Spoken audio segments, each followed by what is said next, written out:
Hello and welcome to the latest edition of Here for Good, where we explore how transformational leaders create a positive impact on the world around them.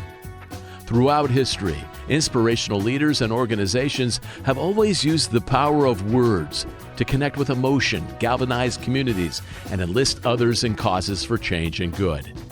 At Virtua Health, we are changing the way people think and talk about health and well-being. So it is our privilege to tee up meaningful conversations with engaging social catalysts and thought leaders. Please welcome our host, Dennis Pullen, President and CEO of Virtua Health, as he sparks today's exciting conversation. My guest today is Marvin Samson, who understands what it means to pay it forward. Raised under challenging circumstances, he could not pursue his dream of becoming a pharmacist in the traditional way because he could not afford the education. Instead, he took night classes to earn a degree in chemistry, and his career eventually spanned every phase of the pharmaceutical industry, from sweeping floors to building international organizations. He currently leads Samson Medical Technologies in Cherry Hill, New Jersey, the third successful startup of his career. He also holds 5 U.S. patents.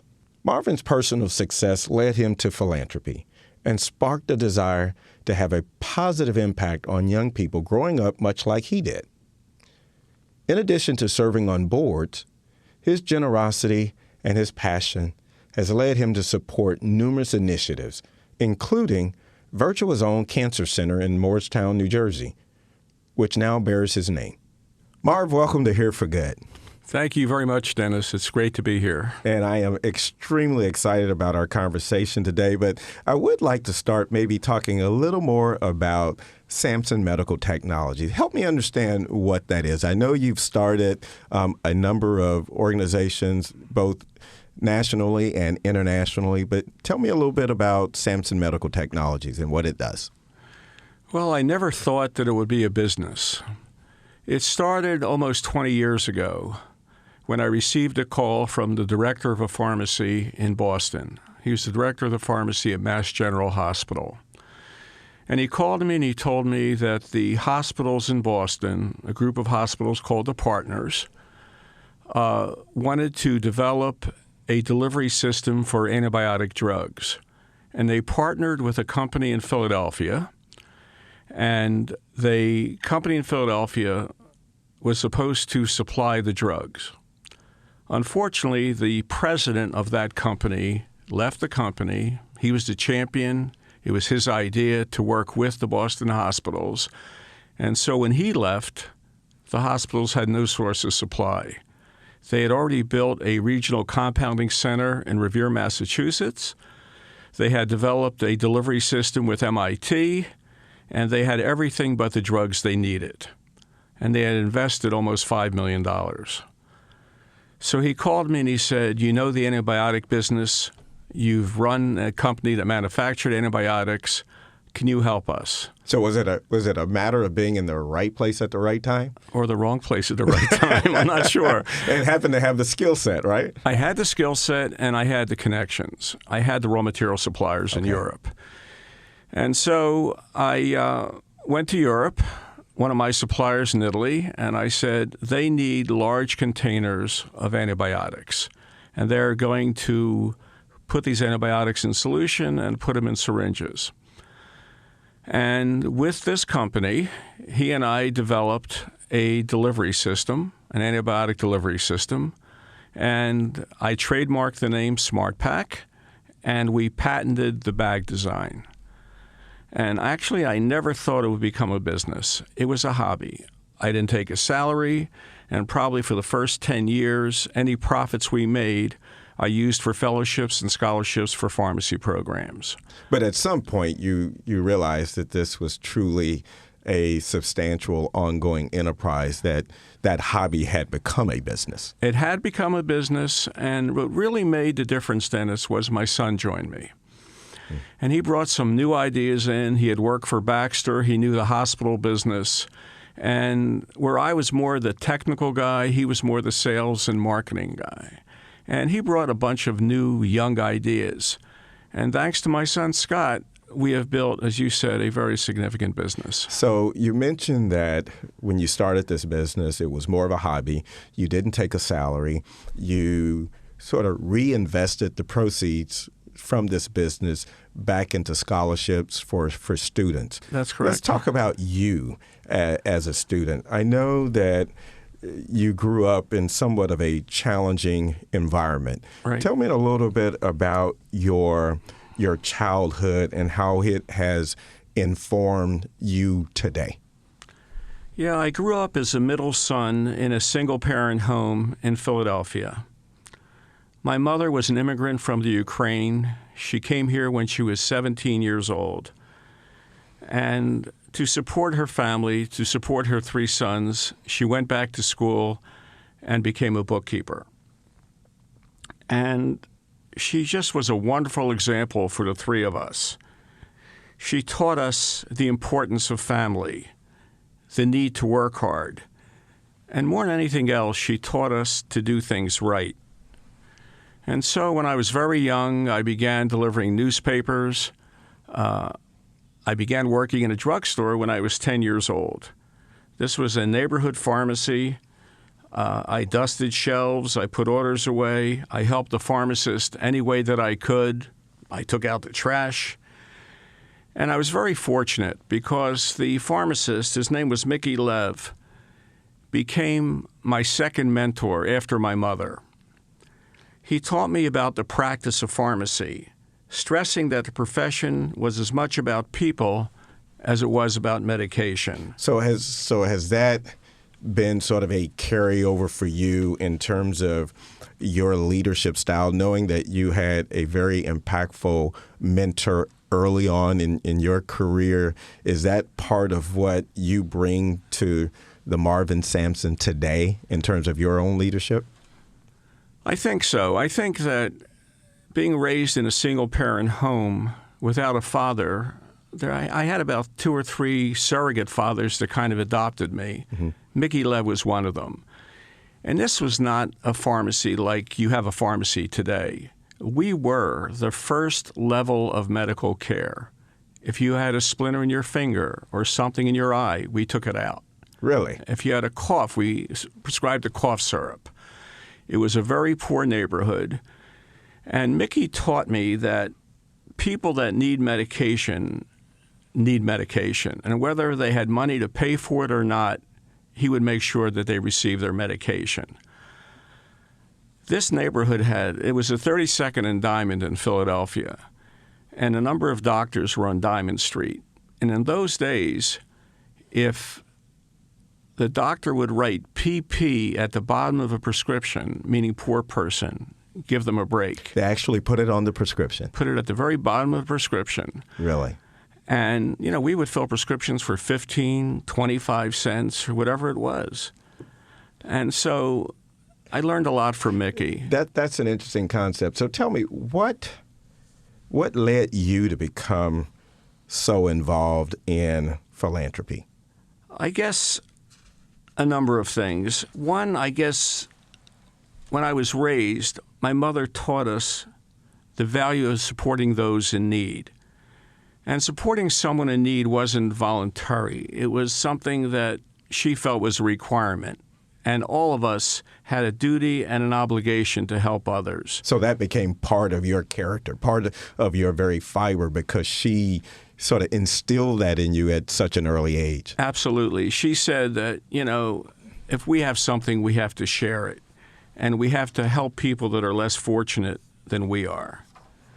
In addition, I've met a number of people who were very philanthropic, and I watched them help others, and I saw the joy they had from helping others, and that joy is contagious. So you've been involved as a board member at Virtua Health.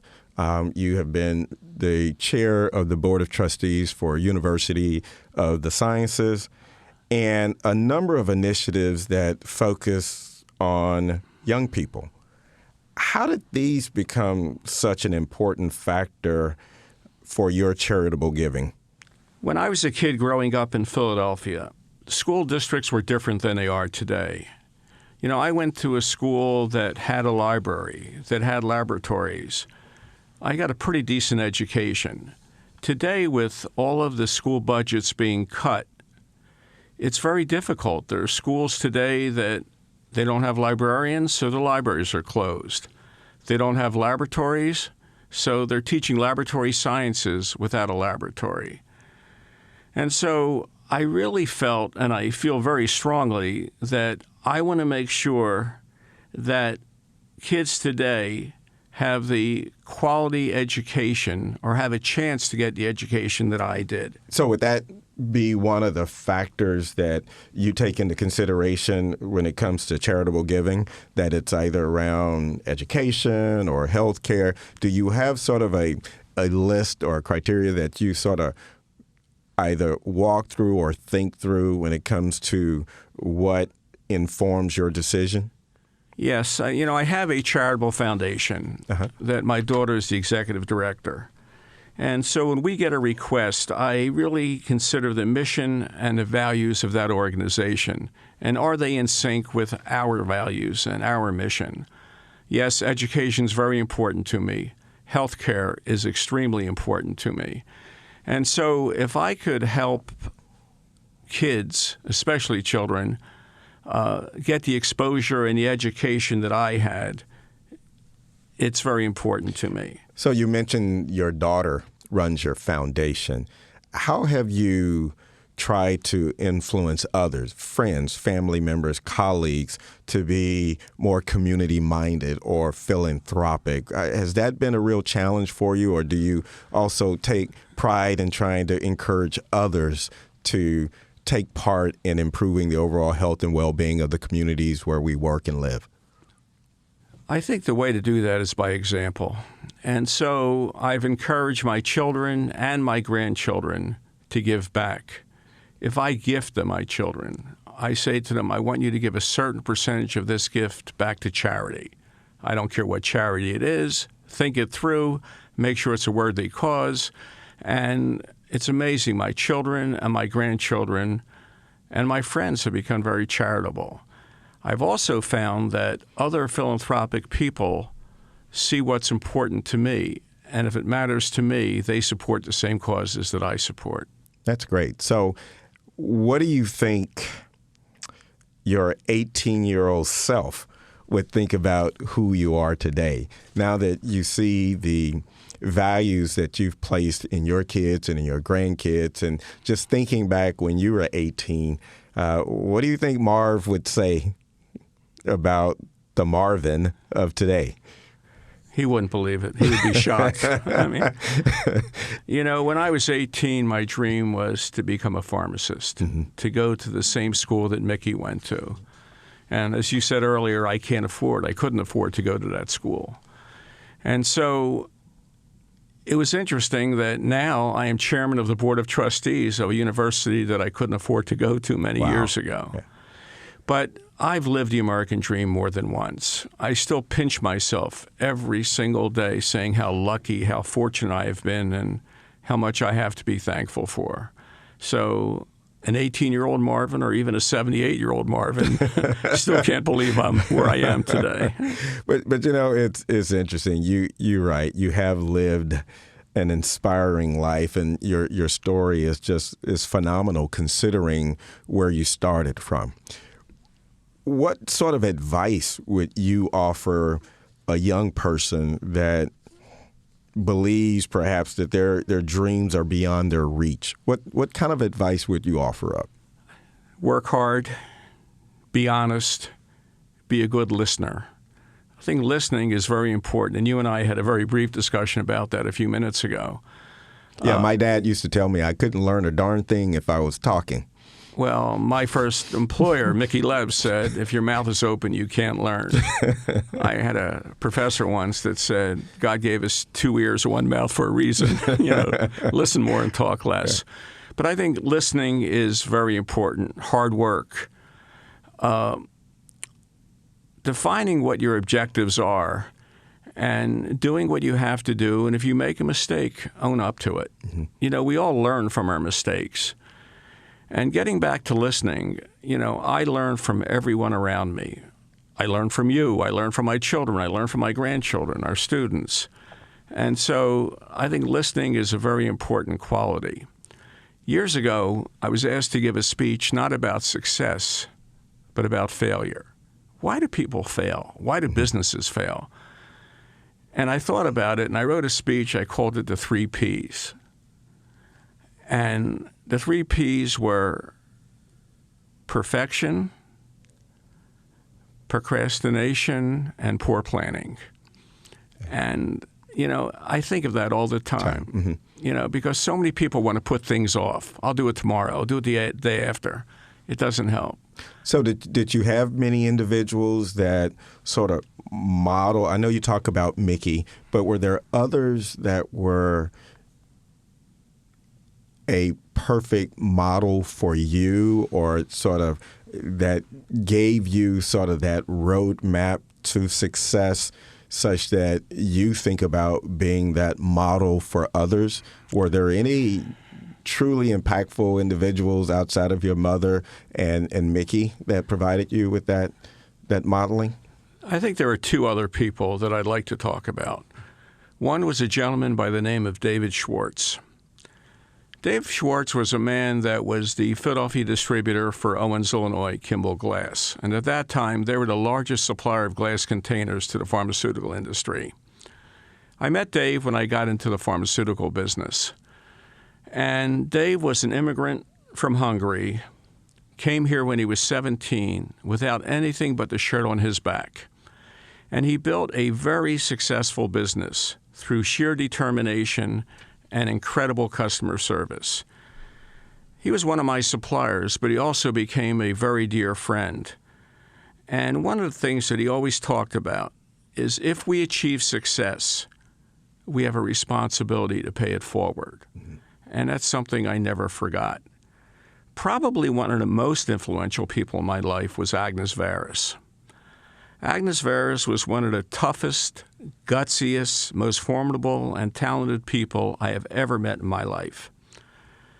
She was my cheerleader, my mentor, my big sister, and when necessary, my most verbal critic. We all need one of those. And she was, believe me, she was. But she came up the hard way. She was the youngest of 8 children in a Greek immigrant family, the first to graduate from high school in her family, and the first to graduate from college. And I remember her telling me when she applied to Brooklyn College, she had to have a grade point average 10 points higher than a male just to get accepted. She went to Brooklyn College, she graduated as a chemist, and in the 50s and 60s, a woman chemist, there really weren't many jobs for them. There weren't many opportunities. And so she decided that she would make her own opportunities. And she started a company. She represented a number of foreign suppliers. And she learned everything there was to know about that business. And she really taught me about business. And she was also very, very generous. And she had certain causes that were important to her. She loved the arts. She loved animal rescue. She was really into health care. I'll just tell you one Agnes story. Each year there was a convention in New York of all the suppliers to the pharmaceutical industry, the chemical suppliers. Mm-hmm. And each company would have a hospitality suite or a reception to entertain their customers or their prospective customers. And she would have a reception every year at Lincoln Center to entertain her customers, a very lavish reception. After 9/11, she stopped the reception, and she provided the families of the first responders in New York prescription cards so they can get free medication when they needed it. And the money that she would have used for that reception, she used for that. Yeah. And that's just one small example of the way she thought about giving. And is it examples like that that make you think about how you want to give and how you want to inspire others to give? Exactly. She reinforced what I was feeling. And I saw the joy and the feeling she had just from giving. And that's contagious. And so So what is one of your biggest challenges when you start talking about being philanthropic? Because you and I both know there are many needs out there. There are programs, there are opportunities, but we can't be all things to all people. And so as you think in your mind about where you can be most impactful and where you can encourage others to be impactful, do you typically revert back to those things where you have a working knowledge, be it healthcare, be it education? Are those the things that you're more drawn to, or when you're thinking or looking at something new, what is it that attracts your attention? Both of the things you mentioned. I think that when we set up our foundation, we needed a mission statement. Mm-hmm. And we really felt that what we do should be done in this area, in the Delaware Valley. We also felt that education is very important. You know, I always considered education as the great equalizer. And if children could be educated, it's really the first pathway out of poverty. And so education is extremely important to me. And we have so many causes that we support, but I guess the ones that are most important to me are really healthcare, education, inner city kids. You know, we sponsor a STEM program for the inner city kids in Philadelphia. And has that program been successful? Extremely successful. You know, and it started because at our pharmacy school, we have a white coat ceremony. And during that white coat ceremony, the person that was doing the cloaking said to me, "Marvin, why don't you have more African-American kids in your pharmacy school? You're in Southwest Philadelphia. Why is the percentage so low?" I couldn't answer him. I went to the admissions people and I said, "Why?" And they said, "Well, it's grade point average, it's SAT scores, it's a lot." And I looked into it. And I realized that a lot of the kids in that area had no exposure to science. And exposure in high school is a little too late. You have to get them in 5th, 6th, and 7th grades. And so when we started our STEM program, I started with 3 schools in Philadelphia that had good science teachers, good science programs. And you would be amazed at what these kids have accomplished. You know, you said you feel that education is a great equalizer. I think that goes hand in hand with exposure.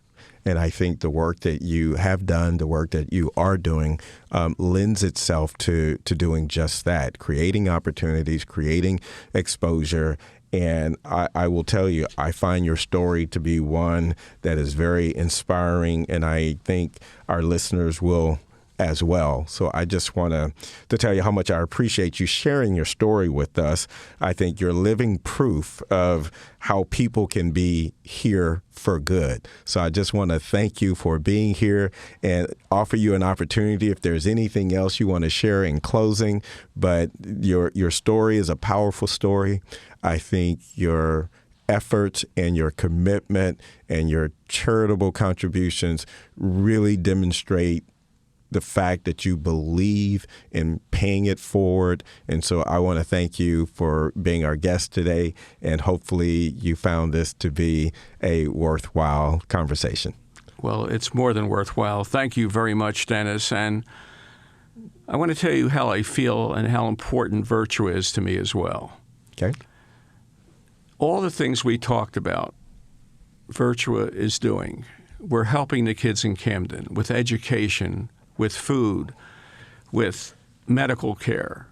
And I am so proud to be part of this organization. And, you know, I was lucky enough to spend some time in Camden at the Castle School and meeting some of the kids and seeing some of the clinics we have there. And I just want to tell you that it's really special being part of this. So thank you very much. Well, you're quite welcome. And as president and CEO of Virtua Health, I want to thank you for that commercial moment. You're welcome. And we look forward to speaking with you again. Thank you. Thank you for joining us for this episode of Here for Good. If you liked what you heard, please leave us feedback and share our podcast link with others. Until next time, be well, everyone.